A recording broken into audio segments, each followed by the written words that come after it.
Hi everyone, I'm here today to talk to you a little bit more about patterns. We talked about patterns a couple of weeks ago, so I wanted to finish up on that, and I have a quiet minute to start that. So a little tip and trick, if you're buying patterns at a sewing store, they're going to come in this paper envelope, and the problem with paper envelope is, as you can see, it can tear. So I always transfer my patterns to either just a roll of paper that I have.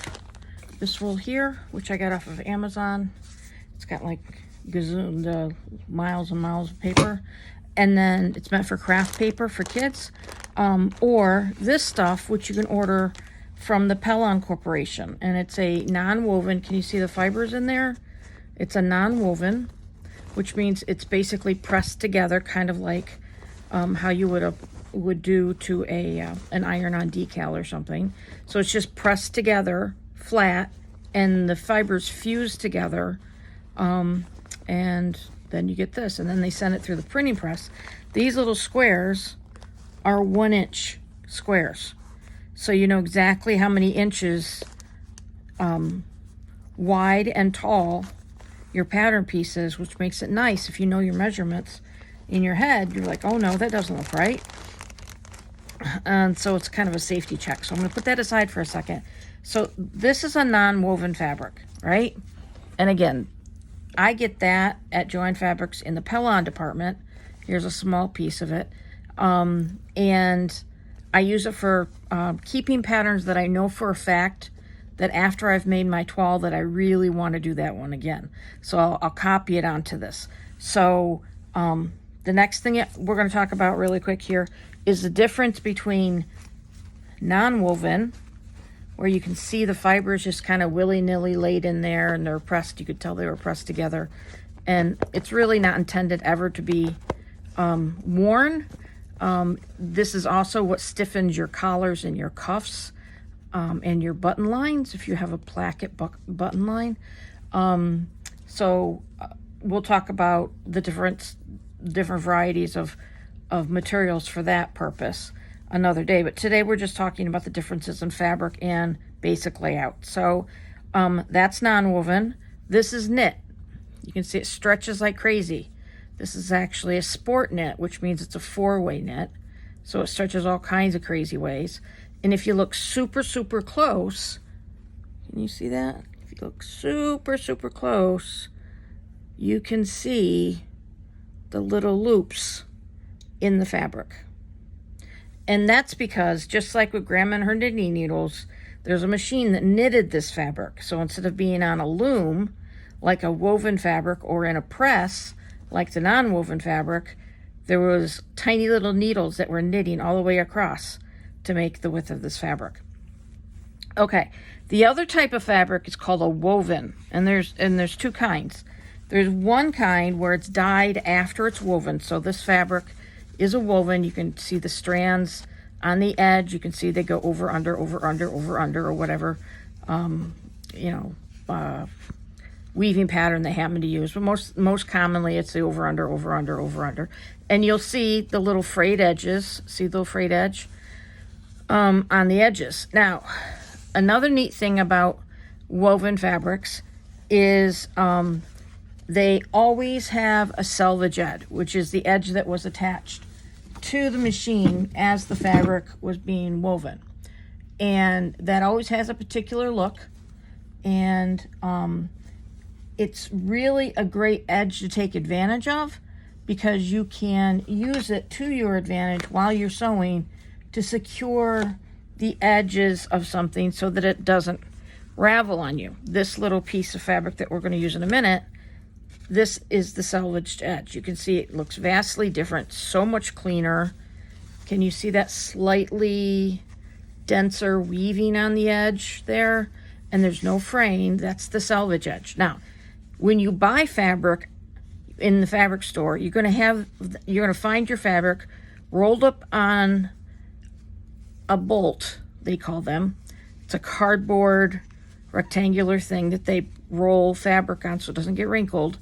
When you find that, it's going to be folded on one side and it's going to have the selvage at the other. And oftentimes the top of the bolt will look like this because that's where the folds are. Okay, so when you bring your fabric home and you get ready to lay out your pattern, you're going to have it in double layer. There's going to be a fold here, and there's going to be a selvaged edge here. Okay, so what we're going to do today is I'm going to walk you through the initial steps of sewing, and that is preparing your pattern for use. So as I said before, we're doing a mock-up of this pattern here. I know for a fact that I want to redo this pattern, so I've already copied it onto my special paper, my fused paper. This is the inside pages. This is inside every pattern. Check to make sure it's there before you walk out of the store. And we're going to be concentrating on the layout for view 1. View 1. So view 1 is a short length skirt, short sleeves, an inverted front dart, and a mock turtleneck style collar. Really love this dress. Fits very well, very forgiving. I really don't know why they don't remake this dress in, you know, in one of their retro lines, because it's really a fabulous dress. And it doesn't have that vintagey look. It looks like all the stuff that's being made right now, so it's perfect. Anyway, love this dress. So the first thing you want to do is you want to take note of the pieces that you're going to need to make the dress, and they're listed here and here, and they're also listed, if you open up your pattern, they're also listed in this diagram here. All right, so this diagram shows you, and I often will sneak to this diagram in the store just so I can see how the garment's being made, because sometimes that determines what fabric I buy, or whether or not, if I'm at the end of a bolt of fabric and I have to decide whether or not that's enough. Sometimes you could smidge like a quarter of a yard or an eighth of a yard off the recommendation, if you know how to lay out pieces more logically maybe than they did on the computer to estimate the yardage. But anyway, so these little diagrams are useful, and it gives you an idea what each pattern piece will look like, what their function are, where they attach to each other. Those slashes there, those are actually your notches on your pattern, which I'll show you in a minute. And then and these arrows are your grain lines. This indicates that you're going to place that piece on the fold. So it will say on the pattern, place on fold, cut, blah, blah, blah. So it'll tell you how many you cut, and it'll tell you place it on the fold, and it'll tell you the pattern piece, letter, or number. Okay? Now, all of that's important because we're going to be going through this basic procedure today. So when you go to the fabric store, you're most generally going to be finding 45-inch fabric. You find your size, okay, and you find your width of your fabric. And you don't know what your width of your fabric is. It's generally almost always 45 inches. The only time it wouldn't be is if the bolt feels exceptionally long. If it's like 30 inches, like the length of your arm, on the bolt. The bolt is a full length of your arm. You probably got 60 inches there, but it's kind of unusual to find that in the store. If you're buying your fabric online, a lot of times it is 60 because they deal with bigger lots of fabric. Okay, so how do you lay out your fabric? Well, let's go back to a couple of other things. So I will go over all of this another day, these other 2 pages, but we're just gonna focus on this today. So the layout that we're gonna be mimicking today, this is our little miniature fabric. Can you see that okay? Let me just double check the camera. Bring it up a little bit. There we go. All right. So this is our little miniature fabric. And I have made a photocopy of miniature versions of our pattern pieces so that we can use them for this exercise. Oops, almost lost one. There we go. All right, so this is E, F, C, A, D, and I believe this is B. The sequence of the letters or the numbers often indicate the the sequence of their sewing. So if you have an A and a B, chances are you'll know that you're going to be sewing A and B together. That's the first step in the directions, is dealing with A and B and putting them together. Then C and D, and then E, which is the neck facing, and then F, which is the sleeve, which sounds kind of crazy that you're doing F so late in the game, but the truth is you really want to get that neckline taken care of before you move on to the sleeves. Some people don't like doing sleeves. I don't really have a problem with sleeves. It's just meticulous, and it always helps to baste a sleeve in. So let's just leave it at that for today. Okay, so we find our diagram on our paper. Let me fold our diagram up a little bit so that we can see it easier. So I am doing the size 18-20 here and here. This is 45-inch fabric. This is 60-inch fabric. Okay? Now again, if you have 60-inch, 58 inches to 60-inch fabric, your layout is going to be pretty simple. It's end to end. It's letter B, D,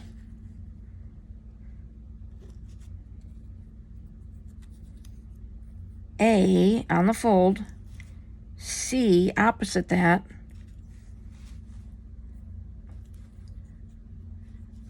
says you have to do F upside down. Oh, I'm sorry, they had C over here. And then you have letter E. Now, if you look really close, letter E is to be cut on the edge. All right? And if you look really close right here, you have two E's. So one is to be cut next to letter A, and one is to be cut next to letter C. Now, as a home sewist, you and I both know how expensive fabric is. And so there are a couple of things that you can do with this pattern. You can consolidate the pieces before you start pinning anything. Just see, is that really the best use of my fabric? Because I think I could do it a lot simpler. And when you do that, and you move everything down, look how much extra fabric you get. You get to save a ton of fabric. So in the real world of sewing, that could be as much as a half a yard of savings, which is why people are always trying to figure out a way to get rid of their excess fabric, because there are always going to be excess fabric, and there's a big movement out there about getting rid of all the excess fabric that's floating around in the world because it's not good for the environment. So anyway, so I do that a lot. I often will do that. And if I look at the pattern pieces before I walk out of the store and up to the cutting counter, chances are I can see why they needed so much or whether or not they're actually wasting a little space. So once you get done putting everything where it belongs, then you have to go back and check your diagram. So this diagram, if you'll notice, letter A is shaded in. And what that means is that for some reason they've decided to flip it over. So that's shaded. And letter B, the skirt front, is also shaded. Again, I don't know why they did this, but they did. And so we're going to do what they tell us to do. Make sure that you are on grain. Now, easy way to figure out whether or not you're on grain. On grain means that your dress fabric is going to hang perfectly straight to the floor, right? And the way that you can do that is you take your handy dandy ruler, you measure from the arrow that's on the pattern. Sorry, my iron's in the way. Arrow that's on the pattern to the selvage. That is 1.5 inches at the end of the arrow. We want to make sure it's 1.5 inches there and 1.5 inches there. I don't know if you could see that, but it wasn't quite right. And we do the same thing from the selvage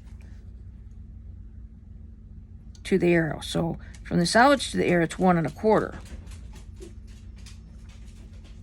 You see that? So you make sure it's completely level. And then you do that for all your pieces.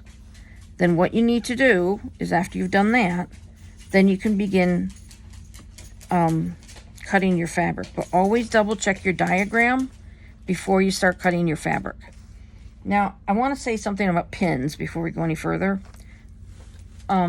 Pins, as we talked about in our previous episode, pins are very important to be used. I'm not a fan of the clips, and especially when I'm laying out fabric.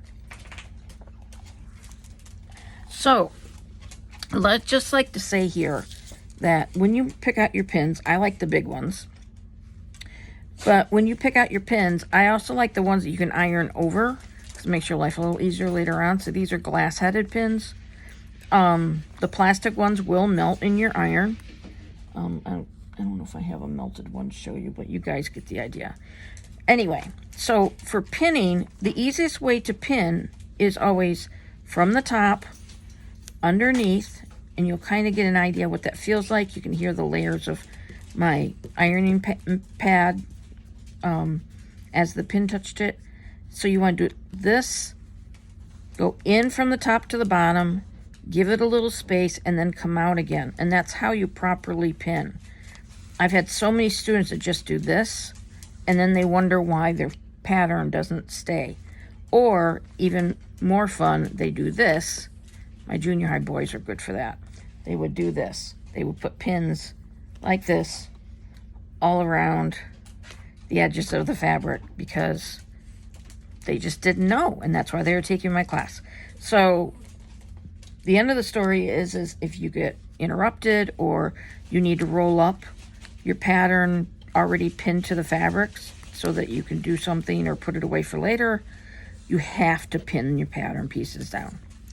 And I suggest pinning them no more than like the width of your hand apart. So pin and then pin and then pin and pin. And especially around curved edges like this one, you'd want to do a lot of pinning.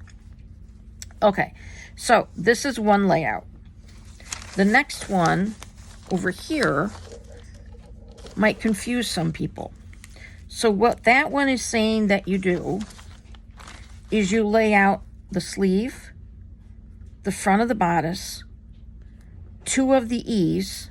Remember, each one of them has 2 E's. See the 2 E's everywhere there's 2 E's, right? The 2 E's, and then you cut them out, and then with the remaining amount of fabric, okay, let's pretend this is the remaining amount of the fabric that was originally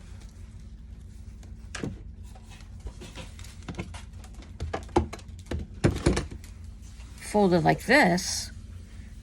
It's telling us to open it up, double thickness, crosswise fold, salvages. So you'd open up the fabric like this, crossways fold. Salvages just means the edges of your fabric. I would give it a new press. And then this piece would be used to lay this out. So you'll put your double thickness the same way, your crosswise fold the same way as the diagram. So double thickness, crosswise fold, salvages, right?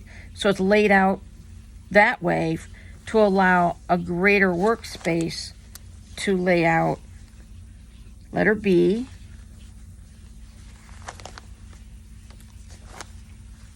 letter D, and letter C. See how it gives you so much more room to work? Now, obviously, my little fabric pieces are not to scale, but if they were, this is what it would look like when it was finished. And you might be asking yourself a couple of things. Number one, do I have to do it that way? You do if your fabric is only 45 inches. And then where it says without nap, that means without pile. Like a velvet, you would want to give it a little extra space between pieces. And so they lay them out a little differently. Just because velvet is so difficult to work with. Same thing over here.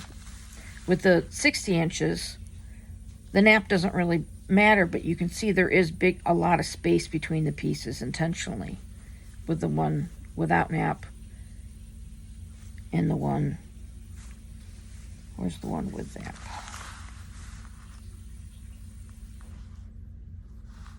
There we go. Okay. Can't seem to find it, but that's all right. So, so that's how you lay things out. So again, double check your drawings before you do any cutting. Make sure that your pieces are going the right direction. If anything is grayed out, you put them upside down. Sometimes you'll see pieces like in this diagram up here, which is for 58-inch fabric. It gives you a little note of how to do this. Cut out all pieces except F, then open out the entire fabric on a single thickness, and then cut F by flipping it over. So what you're going to do is you're going to take, I'm sorry, that's E. You're going to take F, you're going to cut all of these other pieces out, and then in the remnants of the fabric, you're going to open the remnants out, and there's going to be a double version of this, right? Because D and B were already cut out. And you'd open that up and you'd cut out a full F and then use that pattern upside down to do another full F. Similar to what you're going to be doing over here for E.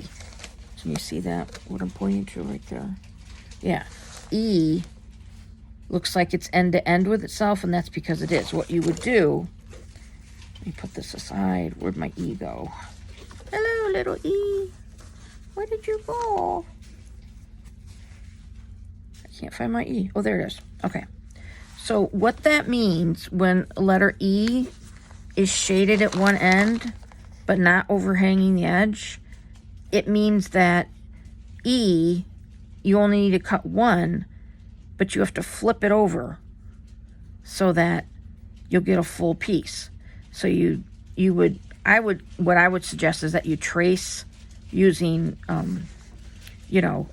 a water-soluble marker or Taylor's chalk or something. You would trace around the one, and then you flip the pattern over exactly where the first one ended, so that you can get a full piece. So you would take, again, using a fabric marker, not your handy-dandy multi-ink pen like I am, but you would trace it, and then you'd flip it over where it ended, put a bunch of pins in it so it doesn't move, and then you trace it again. And then you'd end up with a full E. Hope that makes sense to everybody. Okay, so we've gone over the crosswide fold thickness. We've gone over the what do you do when things are shaded. The next thing that you would do not take your pattern pieces off your cutouts. Leave your pattern pieces on your cutouts. And then the next thing that you would do is you need to do something called neck interfacing. Okay, so this is view 2. This is the one with the stand-up collar, right? Now, view 1 has a collar too. Let's see if I can find the interfacing layout for view 1. View 1, interfacing, there we go. So view 1 interfacing, it's literally only that tiny little E piece again. And so it shows you how you should lay that out. Now, interfacing can come any width possible. Sometimes it comes in 35, sometimes it comes in 40. It almost never comes in 60. So all you need to do is cut out a whole piece. So either take your interfacing and put it on a fold. That doggone little E just keeps disappearing on me. And then put it on the fold. Right where the pattern piece tells you to. Pin that down and cut that out. And that was what stiffens your collar. You'll often have to do that for cuffs as well, as I said before. In our actual pattern, let me pull out one of those little pieces.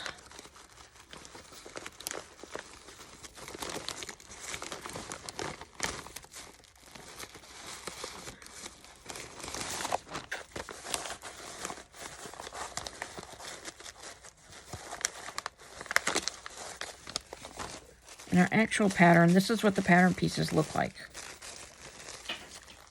This is letter K, the front facing. Very similar to letter E, okay? And you'll notice that this is a multi-size pattern, so there's writing in green and red. So this is an 18 and a 20. And you'll notice that it has a seam line.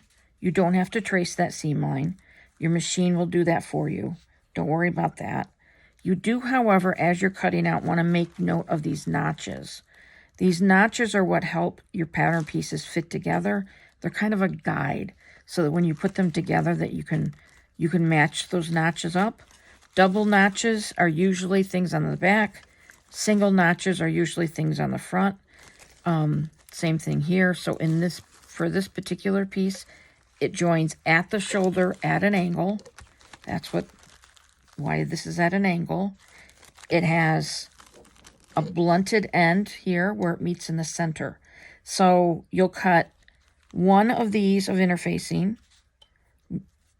actually two, one for one of the pattern, but double layer. So you cut two interfacing and two fabric, and you'll join the interfacing to the fabric before you start sewing. Lastly, the pattern pieces stay attached to the fabric while you're sewing, and you cut around those notches as you come to them, right? Let's get back to our other one. There we go. I'm just going to flip this over so we can use it again. So B was about here. C was here. A was upside down on the fold. F was going this way. Tiny little E goes here. And the skirt back goes here. Now, again, look at all the extra space. I personally would slide this up to here. Maybe move this up a little bit. Maybe move this over a little bit to accommodate it. And then it'd save all that extra. Okay, so let's pretend everything's nailed down. When you're cutting your fabric, you have to cut out those notches too. Very important. And you'll see on the pattern piece, it'll talk about that grain line. So on the fabric, when you have a grain line, remember? See the grain line there? When you have a grain line, you're measuring from the edge of your fabric to the point of the arrow. So here to here. And then from there to there at both ends, making sure that these pattern pieces are absolutely dead center. Now, I will say this to you. If you're a person that struggles with your sizes, or you're concerned about it being too tight around your, your trunk of your body or whatever, a little sewer seamstress trick is, if you have those concerns, when you cut out your back piece, you slightly angle it like that. And what that does is it creates a crosswise piece on the grain. So your grain will stretch if it's diagonal, not if it's straight across, right? So it will stretch this way. So sometimes if you have a person that's a little larger, or you just want a little more room for movement, if you put your back piece if you're allowed to put your back piece on the straight of grain, or the front piece, if it's cut in two pieces, put that on an angle as well. That'll give you a little more freedom of movement. Okay, this has been a long video. I think I'm done. I think you're done. Practice, practice, practice. Again, what I always do is, after I've made something that I like, and I've done all of my alterations on my toile, I then get some of this stuff out. Again, you can find it in the Pellon department of Joann Fabrics. And I trace that And that's exactly what you see here in the bag that I've already done, is I have made a semi-permanent pattern piece for this dress out of that Pellon stuff. And now I won't be using this annoying crinkly tissue paper that they make the patterns on, which is horrible. I don't have to deal with that ever again. I hate that sound of that stuff. I hate the feel of this stuff, everything about it. So I immediately transfer my patterns to that, and they will stay good forever. So that's the story. If you have any questions, private message me or mention it in the comments, and I'll be sure to address your concerns. Have a great day. Like and subscribe. Bye.